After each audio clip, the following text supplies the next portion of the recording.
All right. Before I go into your interview, would you tell me how you guys met? Well, we were in here in Fred, Fred has his. Fred's convention. In Yeah, here. I mean, just amazed by all the memorabilia and the collectible items that he has.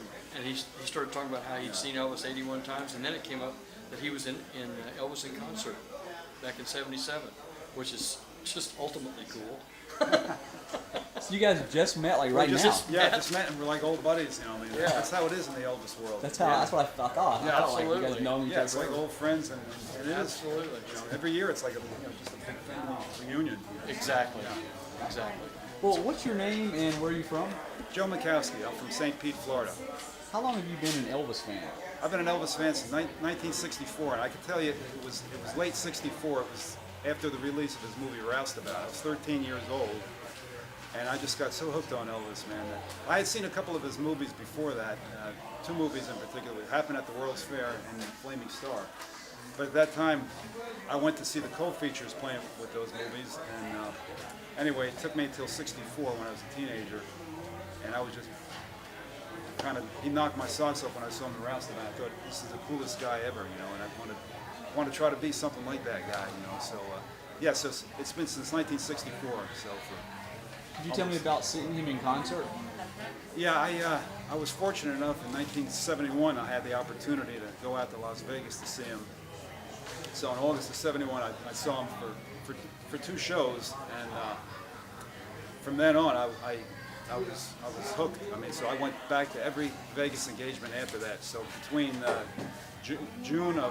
August of '71 rather, through June of '77, I saw him a total of 81 times. Now that's not only in Las Vegas, but it's also in various venues around the country. Could you tell me a little bit about what Brian was saying about you being in the Elvis in concert DVD? Yeah, it was. Well, this was June 25th of '77. I knew CBS was filming a TV special, and I said, man, I would love to be part of that special. Not only seeing Elvis on that tour. So I found out he was going to be in Cincinnati, I was living in New Jersey at the time, so it was probably about 600 miles away, not that far of a ride. So I went out to Cincinnati to see the show. Of course, I didn't have tickets, but his shows were always sold out, and there was never a problem finding a scalper. So anyway, I went out to Cincinnati, and I did see the camera crew out there at CBS, and I went up to them, and I said, well, at that time I said, this is going to be my 80th Elvis concert. And they said, well, sit down, we'd like to talk to you. So I sat down, probably talked to them for at least 10 minutes, and as it turned out, they left a few seconds of that interview on the TV special, which I was completely thrilled about, because they interviewed probably, I don't know how many hundreds of people. So I also went, after Cincinnati, I did go to Indianapolis the next day, which turned out to be his final concert ever. So I'm fortunate to be one of the 18,000 that got to see Elvis on his very final performance. So yeah, when the show was released in October, I had no idea whether I'd still be on it or not. But needless to say, I am on the show, and also on the album as well too, which was an extra bonus. That is really Yeah, awesome. it's really cool, man. He's immortal. And I did get to meet him one time too, off stage. Oh, you did tell me about Yeah, that. yeah. I met him in 1975. It was New Year's Eve, and it was he was doing a New Year's Eve show in Pontiac, Michigan, at the Pontiac Silverdome. And a friend of mine, the lady I knew from New York, she got kind of an inside word from some guys where he was going to be staying at. So we found out he was going to be staying at the Troy Hilton, which was about 15 miles outside of Pontiac. So he was supposed to be coming in somewhere around 1 a.m. to the hotel. So we booked a room at the same hotel and waited in the parking lot. This New Year's Eve, and it was, I mean, really freezing up there in Michigan. But anyway, it was about 4 a.m. when Elvis finally came in, and there were probably only about a total of 15 of us fans out there to meet him. So as soon as he got out of the car, he was there with his then girlfriend, Linda Thompson, and his father, Vernon, was with him also. But I went up to him and I said, I called him Mr. Presley. Mr. Presley, I came all the way from New Jersey to see your show, sir. You know, and he came over and said, man, thank you very much. You know, and I said, I've seen you, I think, 70 or 75 times at that time, and he said, man, thank you very much, man. He says, if it wasn't for the fans like you, he says, that's what makes it all possible. Would you mind if I have your autograph? I said, oh, no, man, sure, of course. And to this day, I'll have to kick myself because I knew there was a chance of maybe meeting Elvis, and I should have brought an LP or an EP or a 45, you know. But all I had was a piece of paper, and so he signed his name on it. The lady I was with, she was so nervous, shaking like a leaf, that she took a picture, but it was a picture from the back of my head, and then Elvis is looking forward and signed. So in the picture, you just see Elvis leaning down in the back of my head. But needless to say, I have that all in a frame, the pen and the autograph and the picture. So it was so exciting. I mean, I can remember this like it was just yesterday. It's hard to believe that he's going to be gone 36 years, you know, this Friday. I mean, so. How was he during that last concert? Did he seem ill, or was he just rocking away? He was. I mean, looking back now, or shortly after he passed, I mean, you know, he wasn't in the best of shape. But at that time, myself and I'm sure a lot of the other fans, we just got kind of used to his appearance at that time, and I thought it was a good show. I mean, both shows that I saw, Cincinnati and Indianapolis, neither one of those were on the actual show, but they had filmed some of our interviews.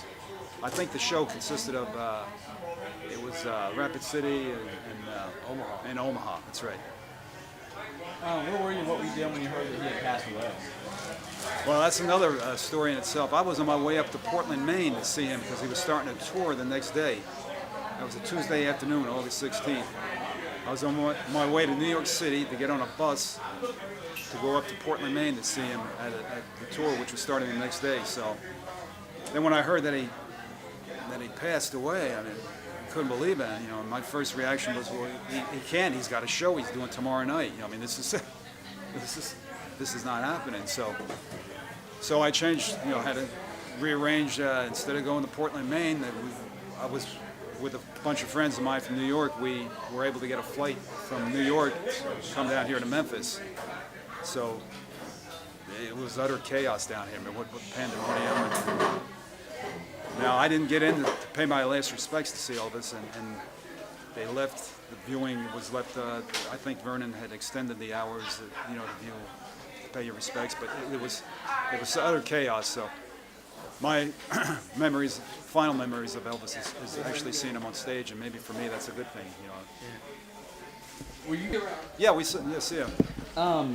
Were you there when the two girls got hit by the, I was. the three girls? I mean, Yeah, and that's often not mentioned a lot of times. Yeah, I was standing, I couldn't have been much more than, I don't know, 50 feet away maybe. And yeah, three girls were hit, and two, I mean, they were gone, you know, almost, you know, instantly. I mean, and immediately I looked, because I was with a friend of mine, I was calling for her. I thought maybe she might have been one of the people that were, you know, that were hit, you know, but this car just plowed right into the crowd of folks, and you know, it was really, really tragic, you know. And somebody told me that after he hit the people that he like turned and tried to leave. And he tried to leave, and a lot of the crowd were running after this guy to stop him. So the car was surrounded by so many fans that the guy couldn't drive out of it. He drove into the crowd, but he couldn't get out of the crowd when he tried to, you know, to run for it, you know. So. You know, he got out, and he got 2.5 years for each. I never really heard what the you know, what his sentence was, or what the heck the. I have a documentary called 816 that's showing at the Daisy in Graceland on the 13th. They're having a free showing. Oh. And I interviewed the survivor, and she told me really? that he got 2.5 years. I'd like to see that. Go. It's a free screening, 8 o'clock on the 13th of August. Tomorrow.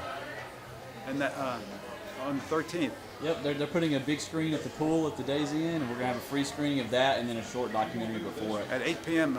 8 p.m. to 10 p.m. And there's going to be a little bit of music before, so you might want to get there about 7:15, 7:30. Okay, over at the Daisy Inn, right on the... Daisy Inn Graceland, right Yeah. across from Elvis's house. Okay. Yeah, because, yeah, like I say, I know over the years, you don't hear that because it's so tragic. I mean, you know, but... and that's what I wanted to do. I wanted to do something you haven't seen 50 Yeah. times. So mine is like from the fans' perspective. Yeah, because I often, when I'm telling like my little story about Elvis, I have to mention when I came down here in '77, I said I even saw the two girls get killed, and they said, what? I mean, and then somebody might say, oh yeah, there were a couple of people that were killed. I mean, you know, and it's kind of like forgotten, like it's some kind of a, It is, brushed under the, you know. Another interesting story is that Groucho died 3 days. Yes, after. yeah. So he's in the closing credits. I mentioned that he died. Oh, okay. Because Bing Crosby also died the same year too. There were a lot of Yeah. there were a lot of big names and lesser known names like Stephen Boyd, pretty popular actor in the '50s, and but of course Elvis has always been number one. So so. Were you there for the procession? Oh yes, I was. Could you tell me a little bit about how that went? Well, again, it was such. There were so many people there, and we saw, of course, Aunt Margaret, his close friend. She was there. We, when I say we, it was myself and this lady friend of mine from New York. We went to the cemetery actually, and we got there before actually everyone else did, and we were in such shock, I guess. I mean, it was so emotional that a lot of that I can't even really remember it. I remember talking to Joe Esposito and saying how much I loved Elvis as well. I mean, and how sad and tragic the whole thing was. But I guess I was numb for quite some time, and When did you start coming to Elvis Week? Because somebody told me that 78 people started showing up. yeah, I started coming here in 75 was he was still alive. The first year I came here to Memphis, he had canceled a Vegas engagement, so I still had my vacation. So I decided to come here to Memphis, and I met a group of fans in front of Graceland, and I don't know. I'd love to meet them again someday. I mean, but I even forget who they were. We didn't keep in contact, but. Yeah, after Elvis died in '77, I started coming down here every year until '82 when Priscilla opened Graceland to the public. So I was here the first year they opened Graceland. Could you tell me about your first trip through that mansion? What that was like? Yeah, it was.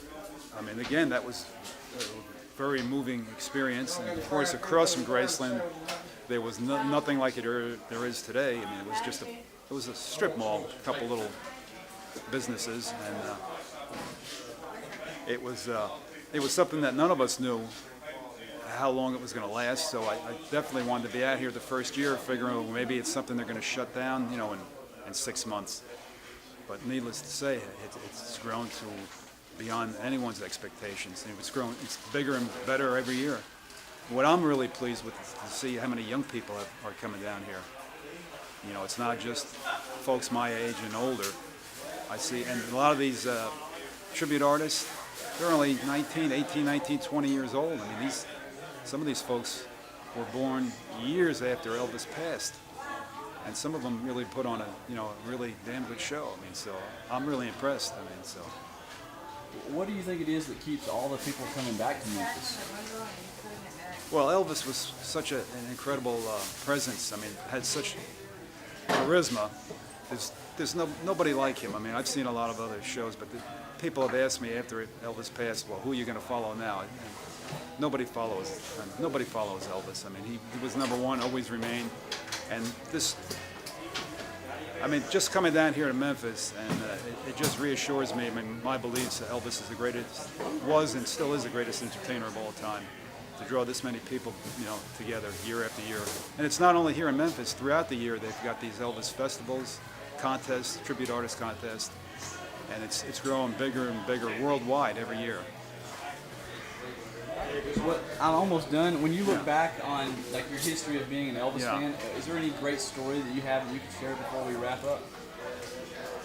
Other than what you've already told me. Let's see. I mean, it was probably just the time that that I met him. I mean, and one time in Vegas, he was. I noticed they had angels, these white angels on the walls of the Las Vegas Hilton in the showroom. And one day, the next day after I went to a show the following day, and I noticed on the walls the angels were painted black. Yeah, he does. And I thought that was, I knew there was some difference in the somebody had painted them. And Elvis made a comment during the show. He said, last night me and a couple of the boys decided these angels needed to be, added a little color, So he said we got up on these ladders, and he said, if you notice, all the angels on the walls have been painted black, So I thought that was kind of a neat little thing that he was out there in the middle of the night after his show, Oh yeah, one other thing too that I don't want to forget to say is Elvis occasionally would put on 3 shows a night. I know over the years people would say, oh, he put on 2 shows in Vegas. Well, when he was there on Labor Day weekend, over the Labor Day weekend, he would not only put on an 8 p.m. and a 12 midnight show, he'd put on a 3 a.m. show. And so he did that occasionally. He actually put on 3 shows, meaning he wouldn't get off stage until at least 5 a.m. and then to repeat it again later that next night. And the other thing too, I'm backtracking a little bit too. When I used to go to Vegas, they didn't sell tickets to his shows in Vegas. They went by a phone reservation, except with the exception of the last time he was there in December of '76. They did sell tickets to that engagement. And my understanding is that after so many years of the fans going to see Elvis, we would line up at say 8 a.m. to an 8 p.m. show. We'd line up and we'd be wrapped around the casino. And they were getting a little upset that the fans, most of us weren't big gamblers. I mean, we saved up our money to go see Elvis in concert in Vegas. We'd wrap up and we'd be wrapped around all the casino tables, blocking the high rollers. So they started getting a little upset with that we're in their way. So in December of '76, they finally wised up and said, we're going to start selling tickets so people don't have to line up 12 hours in advance. You could just come an hour before the show and get a seat. So that was kind of a neat little thing. Well, lastly, would you say, hi, my name is, and welcome to Elvis Week 2013? Hi, my name's Joe McKowsky. Welcome to Elvis Week 2013.